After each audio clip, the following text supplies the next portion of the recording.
Hello viewers, আসসালামু আলাইকুম। আজকে আমি আপনাদের সাথে আমার পছন্দের একটি চকলেট আনবক্সিং করে দেখাবো। এই চকলেটের নাম হলো দুবাই চকলেট বা দুবাই কুনাফা চকলেট। এই চকলেটটা কিন্তু এখন একটি ভাইরাল চকলেট। এই চকলেটটা আমি এর আগেও খেয়েছি। এই চকলেটটি দুবাইতে অনেক অ্যাভেলেবেল, বিভিন্ন ব্র্যান্ডের এই চকলেট পাওয়া যায়।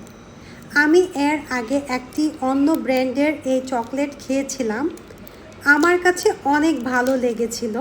এর জন্য আজকে আমি আমার একটি প্রিয় চকলেটের শপে চলে এসেছি। এই শপের কুনাফা চকলেট খাবো। এটাই আমি আজকে আপনাদের সাথে আনবক্সিং করে দেখাচ্ছি।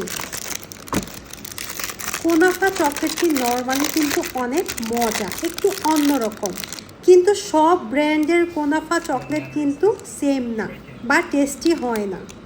আপনারা অবশ্যই ট্রাই করবেন একটু ভালো ব্র্যান্ডের বা একটু দামি ব্র্যান্ডের কুনাফা চকলেট খেতে, তাহলে আপনারা অরিজিনাল টেস্ট বুঝতে পারবেন এবং আপনারা খুব এনজয় করবেন চকলেটটি। আল্লাহ হাফেজ।